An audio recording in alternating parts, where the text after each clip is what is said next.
ஆன்மீக தேடல் நிகழ்ச்சிக்கு உங்களை அன்புடன் வரவேற்கின்றேன். மீட்பரின் காவியம் பாகம் 185 இயேசு திருவிழாவுக்கு செல்லுதல். பாகம் 4 யோவான் நற்செய்தி அதிகாரம் 7 இறை வார்த்தைகள் 10 முதல் 24 வரை. நிகழ்ச்சிக்கு போகலாம். இயேசு தம் சீடர்களோடு கோவிலிற்குள் சென்றார். சில பரிசேயர்களும் சட்ட வல்லுநர்களும் குருக்களும் ஆங்காங்கே நின்று அவரை கவனித்தார்கள். பின் அவர்கள் அவரை பின்தொடர்ந்தார்கள். அவர்களோடு ஒரு பெருங்கூட்டமும் பின்தொடர்ந்தது. சிலர் கிசுகிசுப்பாக பேசிய வார்த்தைகள் கூட்டத்தினிடையே பரவியது. ஒருவன் மற்றவர்களை பார்த்து, அவர் வருவார் என்பது இப்போதாவது உங்களுக்கு உறுதியாகி விட்டதா? அவர் ஒரு நீதிமான், திருநாளுக்கு வராமல் இருக்க அவரால் முடியாது என்றான். அடுத்தவன் அவனை பார்த்து, அவர் ஏன் வந்திருக்கிறார்? இன்னும் மக்களை தவறான வழியில் திருப்பவா? இப்போது உங்களுக்கு மகிழ்ச்சி தானா என்று கேட்டான். வேறொருவன் உரத்த குரலில் பலரும் கேட்கும்படியாக, அவர் இப்போது எங்கே இருக்கிறார் என்பதை உங்களால் பார்க்க முடியவில்லையா? அவரை பற்றி நீங்கள் அதிகம் கேள்வி கேட்டு துளைத்துக் கொண்டிருந்தீர்களே என்றான். இயேசுவை தவிர வேறு எல்லோருக்கும் பயம். காரணம், தங்கள் நேசத்தினாலேயே கடும் வெறுப்புள்ள எதிரிகளை மிரட்டிய இயேசுவின் சீடர்கள் மற்றும் அவரை பின் செல்வோரின் அர்த்தமுள்ள பார்வைகள் ஏற்கனவே பேசிய வார்த்தைகளை உடனடியாக தொண்டைகளிலேயே நெறித்து நிறுத்திவிட்டன. மக்கள் கூட்டத்திற்கு அஞ்சியதால் எதிரிகளின் கேலி பரிகாசம் உள்ள விஷ குரல்கள் அமைதியாகிவிட்டது. மக்கள் கூட்டமோ இயேசுவுக்கு சாதகமாக அழுத்தமான முறையில் தங்கள் ஆதரவை வெளிப்படுத்திய பிறகு பலம் பொருந்தியவர்களால் திருப்பி தாக்கப்படுவோம் என்ற பயத்தினால் அமைதியானது. பரஸ்பர அச்சத்தின் நிலை அங்கே இருந்தது.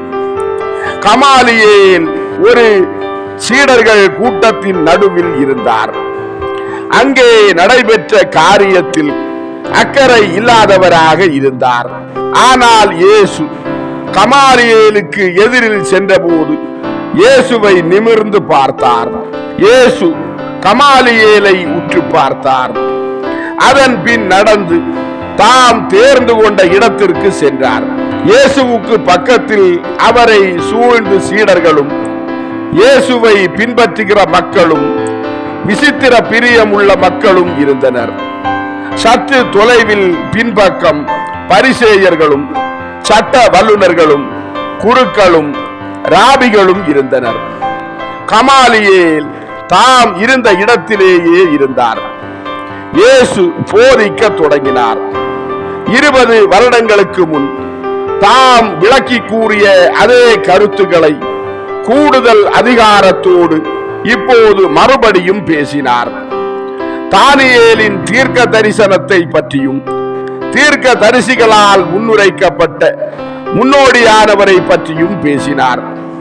ஞானிகளின் நட்சத்திரத்தையும் மாசற்ற குழந்தைகளின் படுகொலைகளையும் இயேசு நினைவு கூர்ந்தார். பூமியின் மீது கிறிஸ்துவின் வருகையின் இந்த அடையாளங்களை விளக்கும்படி இந்த தொடக்க காரியங்களை நினைவு கூர்ந்தபின் தம் வருகையை உறுதிப்படுத்தும் விதமாக முந்தினவை மனித அவதாரமான கிறிஸ்துவின் ஆகமனத்தை குறித்து காட்டியதை போல போதகராகிய கிறிஸ்துவை குறித்து காட்டுகிற தற்போதைய அடையாளங்களை குறித்து அவர் பேசினார்.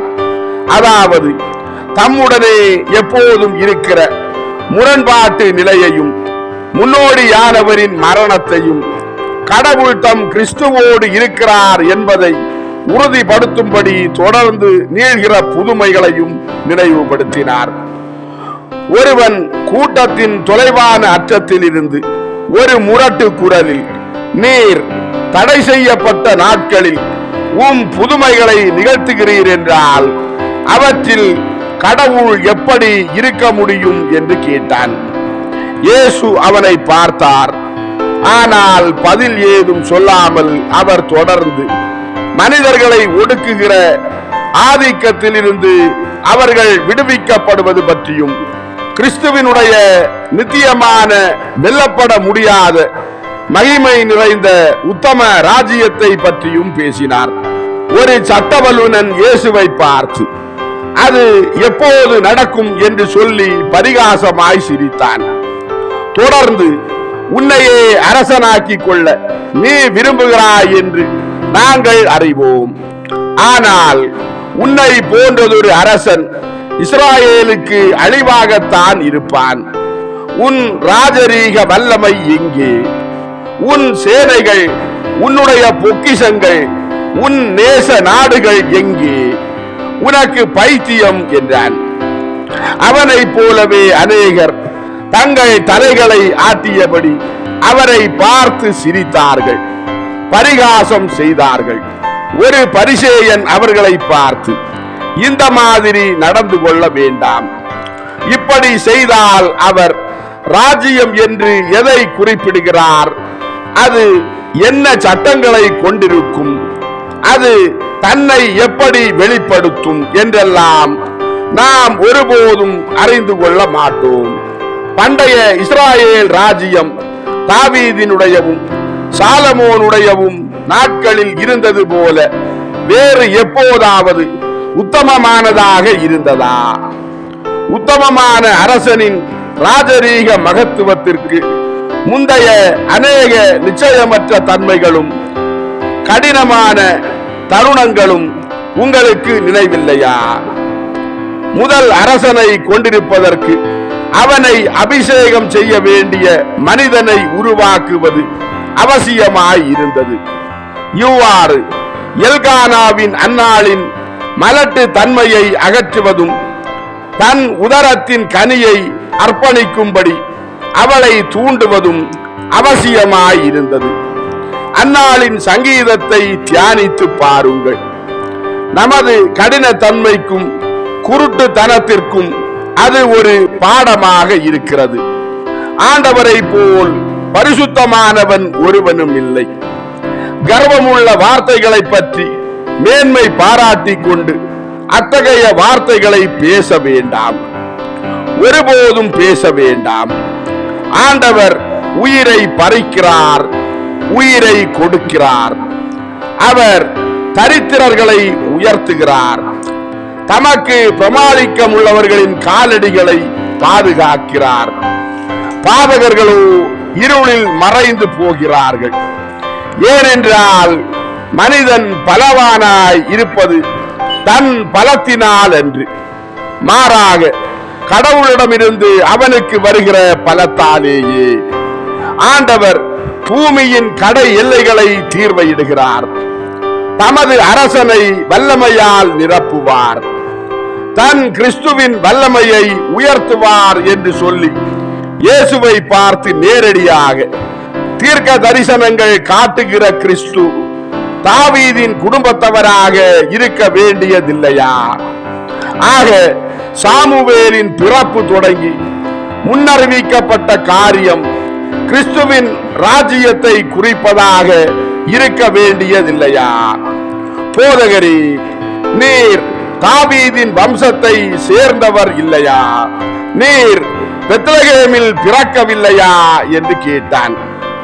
இயேசு அவனை பார்த்து, ஆம், நீ சொல்வது உண்மைதான் என்றார். அந்த பரிசேயன் இயேசுவை பார்த்து, ஓ, அப்படியானால் எங்கள் மனங்களுக்கு மகிழ்ச்சி தாரும். மௌனம் இருதயங்களில் சந்தேக மேகங்களை எழுப்புகிறது என்பதால் அது ஒரு நல்ல விஷயம் அல்ல என்பதை நீர் காண்கிறீரே என்றான். இயேசு அவனை பார்த்து, சந்தேக மேகங்கள் அல்ல, மாறாக இன்னும் அதிக கடுமையானதாக இருக்கிற அகங்காரத்தின் மேகங்கள் என்றார். அந்த பரிசேயன் இயேசுவை பார்த்து, உம்மை பற்றி சந்தேகம் கொள்வது அகங்காரமாய் இருப்பது போல அவ்வளவு கடுமையானதாக இல்லையா என்று கேட்டான். இயேசு அவனை பார்த்து, ஆம், ஏனென்றால் அகங்காரம் மனதின் மோக இச்சையாக இருக்கிறது. அது ஒரு பெரிய பாவம். ஏனென்றால் அது லூசிபரின் பாவத்தை போன்றது. கடவுள் பல காரியங்களை மன்னிக்கிறார். அவருடைய ஒளி அறியாமையை ஒளிர்விக்கவும் சந்தேகங்களை அகற்றவும் அன்போடு பிரகாசிக்கிறது. ஆனால் தம்மை விட மேலானதாக பாசாங்கு செய்து கொண்டு தம்மை பார்த்து பரிகசிக்கிற அகங்காரத்தை அவர் மன்னிப்பதில்லை என்றார். எதிரிகளில் சிலர் இயேசுவை பார்த்து, தான் கடவுளை விட பெரியவன் என்று எங்களில் யார் சொல்கிறான்? நாங்கள் தெய்வ தூஷணம் சொல்வதில்லை என்று கத்தினார்கள். இயேசு அவர்களை பார்த்து, நீங்கள் உங்கள் உதடுகளால் அப்படி சொல்வதில்லை, ஆனால் உங்கள் செயல்களை கொண்டு அதை உறுதிப்படுத்துகிறீர்கள். கிறிஸ்து கலிலேயனாகவோ மக்களை சேர்ந்த ஒரு மனிதராகவோ இருப்பது சாத்தியமே இல்லை. இவன் அவராக இருக்க சாத்தியமே இல்லை என்று நீங்கள் கடவுளிடம் சொல்ல விரும்புகிறீர்கள். கடவுளுக்கு சாத்தியம் இல்லாதது என்ன உண்டு என்று கேட்டார். ஒரு போதகன் இயேசுவை பார்த்து, மோகபாவம் செய்ய 2 பேர் தேவை. மனம் யாரோடு சேர்ந்து அதை செய்கிறது? மனம் உடல் தன்மையுள்ளது அல்ல. ஆகவே அது எப்படி ஒரு மோக பாவத்தை கட்டிக்கொள்ள முடியும்? அது உடல் தன்மையற்றதாக இருப்பதால் யாரோடு சேர்ந்து அது பாவம் கட்டிக்கொள்ளும் என்று கேட்டான். இயேசு அவனை பார்த்து, யாருடனா? சாத்தானோடுதான். அகங்காரம் உள்ள மனிதன் கடவுளுக்கும் நேசத்திற்கும் எதிராக சாத்தானோடு விபசாரம் செய்கிறான் என்றார். அந்த போதகன் இயேசுவை பார்த்து, லூசிபர் சாத்தானாகும் வரை சாத்தான் என்ற ஒருவன் இல்லாதிருந்தான் என்றால் அந்த லூசிபர் யாரோடு சேர்ந்து விபசாரம் செய்தான் என்று கேட்டான். இயேசு அவனை பார்த்து, தன்னுடனேயே செய்தான். தன் சொந்த புத்தியுள்ளதும் ஒழுங்கற்றதுமாகிய சிந்தனையோடு. சட்ட வல்லுனனே, மோகம் என்பது என்ன என்று கேட்டார். அந்த போதகன் இயேசுவை பார்த்து, நான் தான் உமக்கு சொன்னேனே, மோகம் என்றால் என்னவென்று யாருக்கு தான் தெரியாது.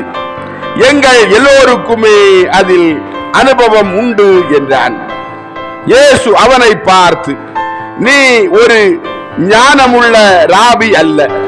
ஏனென்றால் இந்த பொது பாவத்தின் உண்மையான சாராம்சம் உனக்கு தெரியவில்லை.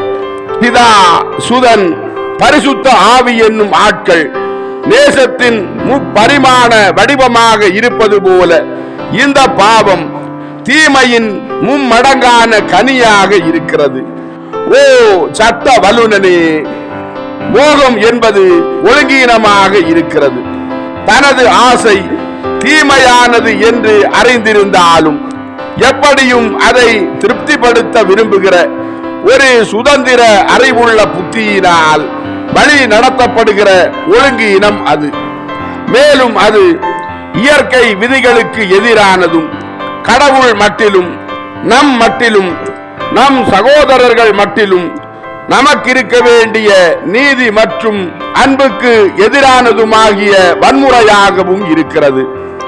முழுமையான மோகம் பூமியின் செல்வங்களையும் அதிகாரத்தையும் நோக்கமாக கொண்டுள்ள மோகத்தை போன்றதும், கிறிஸ்து தம்மிடம் ஒப்படைக்கப்பட்ட அலுவலை நிறைவேற்ற விடாமல் அவரை தடுக்க விரும்புவோரின் மோகத்தை போன்றதுமான உடல் மோகம்.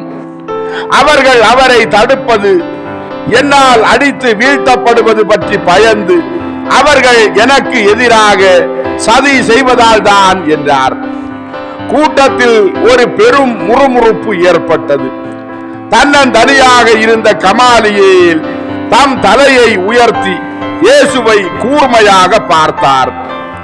பரிசேயன் இயேசுவை பார்த்து, அப்படியானால் கடவுளின் ராஜ்யம் எப்பொழுது வரும்? நீர் இதற்கு பதில் சொல்லவில்லை என்றான்.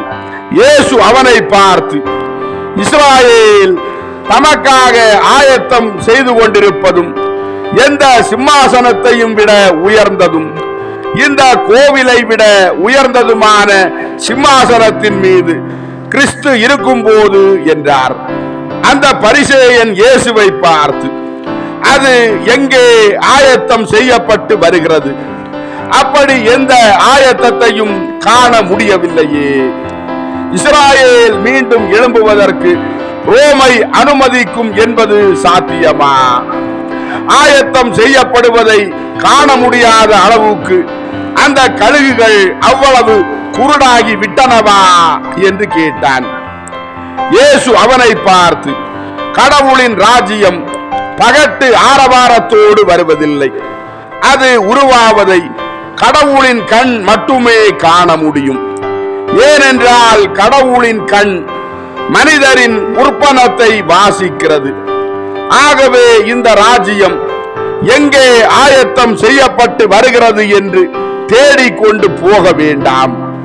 கடவுளின் ராஜ்யம் உங்களுக்குள் இருக்கிறது.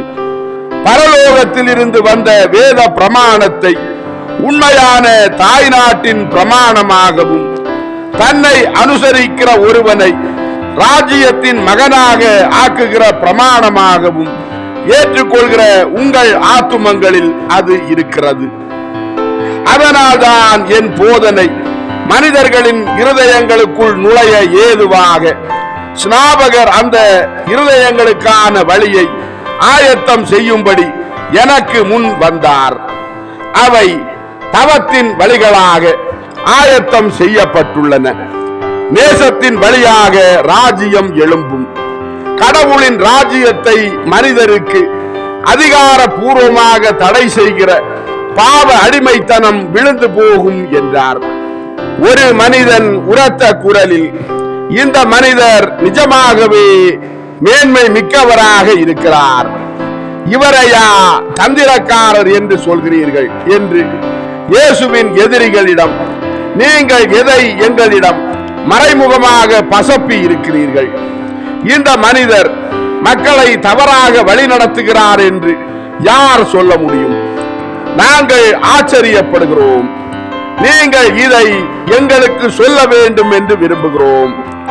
உங்களில் யாரும் இவருக்கு கற்பிக்கவில்லை என்றால் இவர் எப்படி இவ்வளவு ஞானமுள்ளவராக இருக்க முடியும்?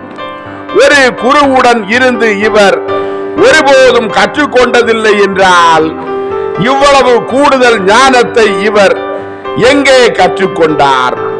பின் இயேசுவின் எதிரிகளால் தூண்டப்பட்டிருந்த யூதர்கள் அனைவரும் இயேசுவிடம், உமது போதனையை நீர் எங்கே கண்டடைந்தீர் என்று எங்களுக்கு சொல்லும் என்றார்கள். இயேசு அவர்களை பார்த்து, உண்மையிலும் உண்மையாக உங்களுக்கு சொல்கிறேன், இந்த போதகம் என்னுடையதன்று, உங்கள் மத்தியில் என்னை அனுப்பியவருடையது. மேலும் நான் உண்மையாக உங்களுக்கு சொல்கிறேன், எந்த ஆசிரியரும் எனக்கு அதை கற்பிக்கவில்லை.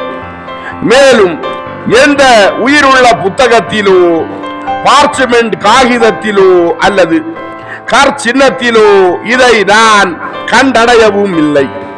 உண்மையிலும் உண்மையாக உங்களுக்கு சொல்கிறேன், இருக்கிறவராய் இருக்கிறவர் என் ஆத்துமத்தோடு பேசுவதை கேட்டு இந்த வேலைக்கென நான் என்னை ஆயத்தம் செய்தேன்.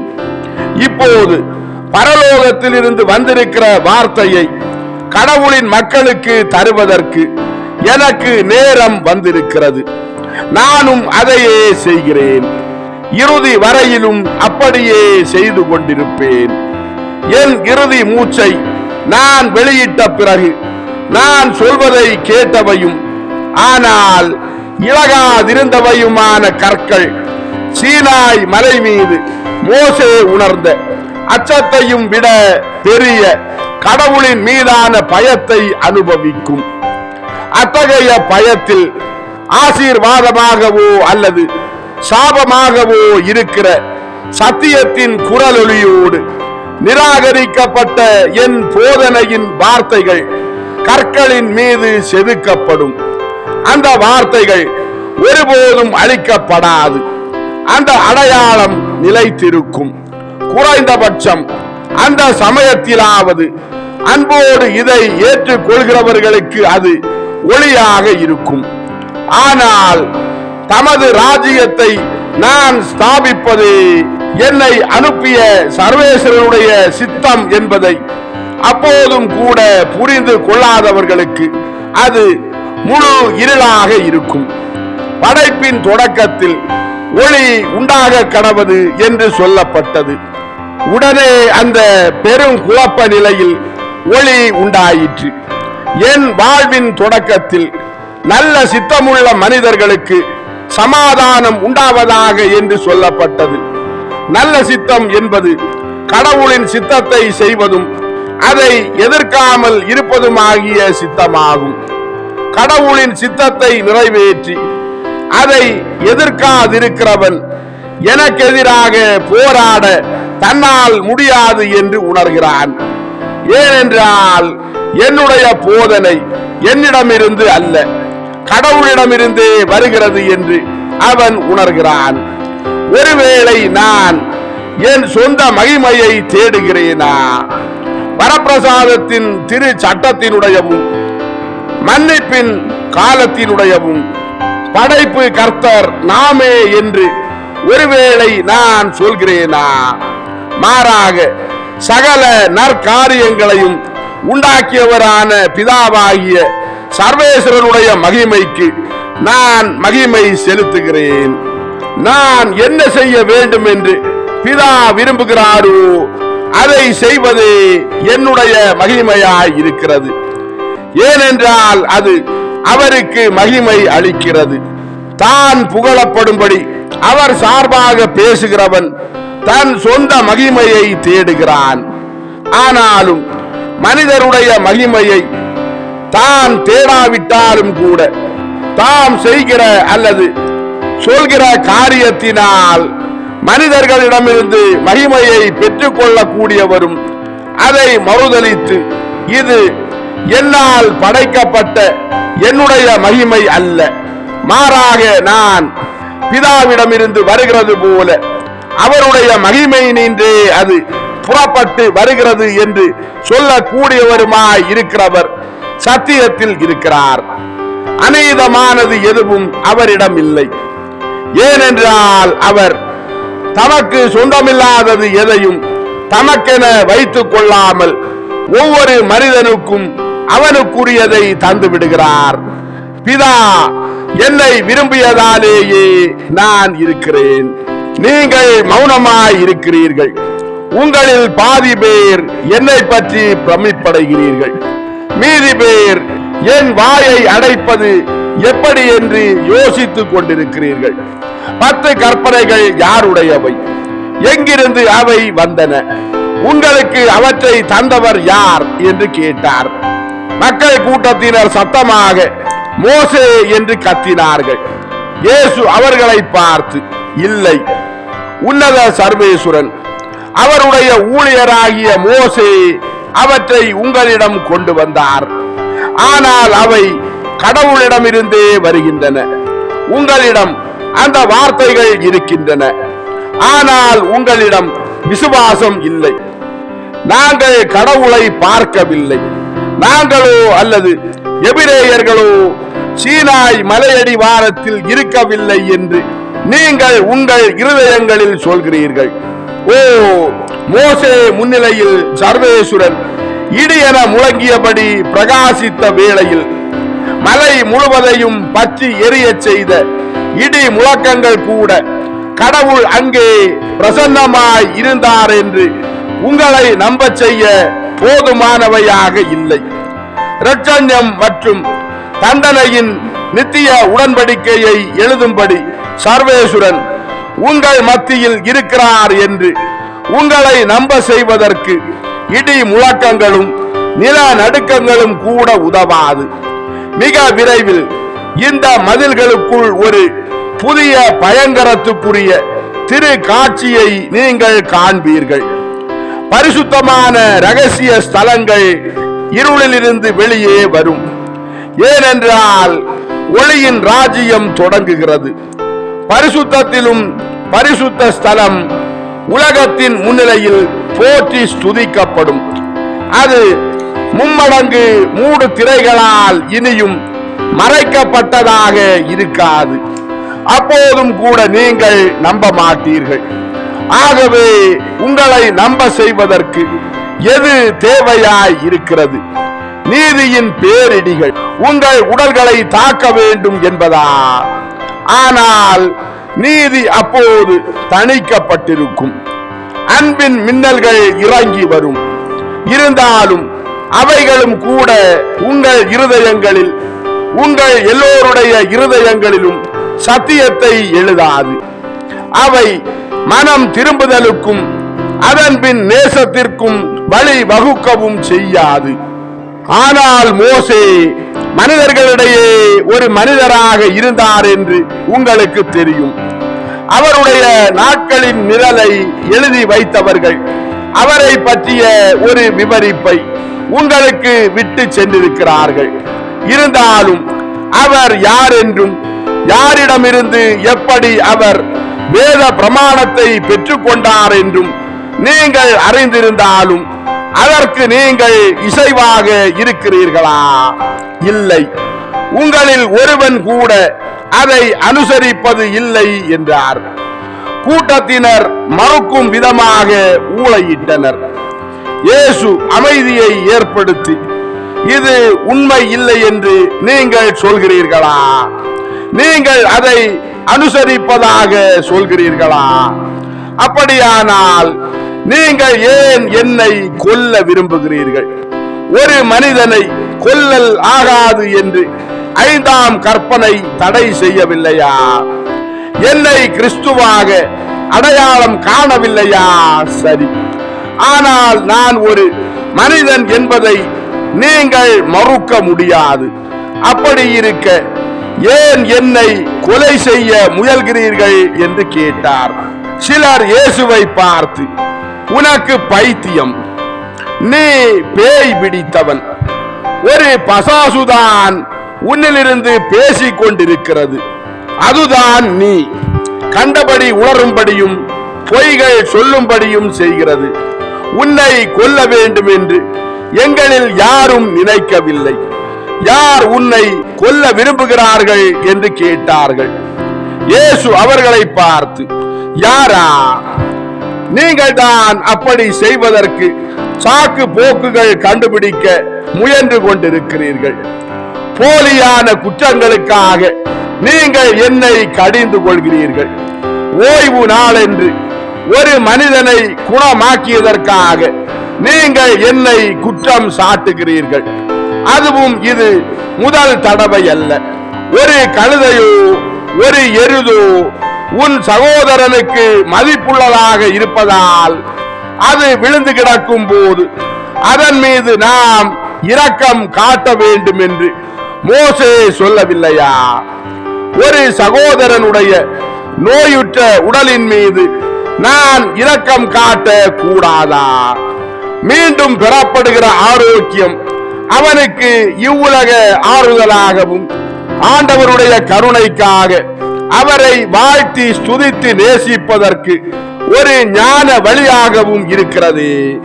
மேலும் பிதாக்களிடமிருந்து பெற்றுக்கொண்டு மோசே உங்களுக்கு அளித்த விருத்த சேதன சடங்கை ஓய்வு நாட்களில் நீங்கள் நிறைவேற்றுவதில்லையா?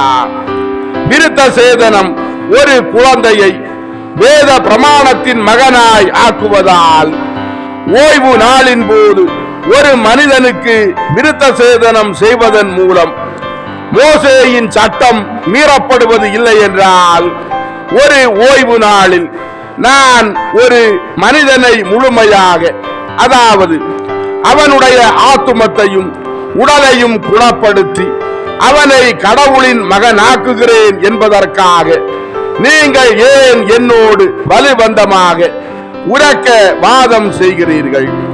வெளி தோற்றங்களை கொண்டும் சிறு சிறு விவரங்களை கருத்தில் கொண்டும் தீர்ப்பிடாதிருங்கள். மாறாக ஆரோக்கியமான தீர்ப்பை கொண்டும் ஆத்துமத்தின்படியும் தீர்ப்பிடுங்கள்.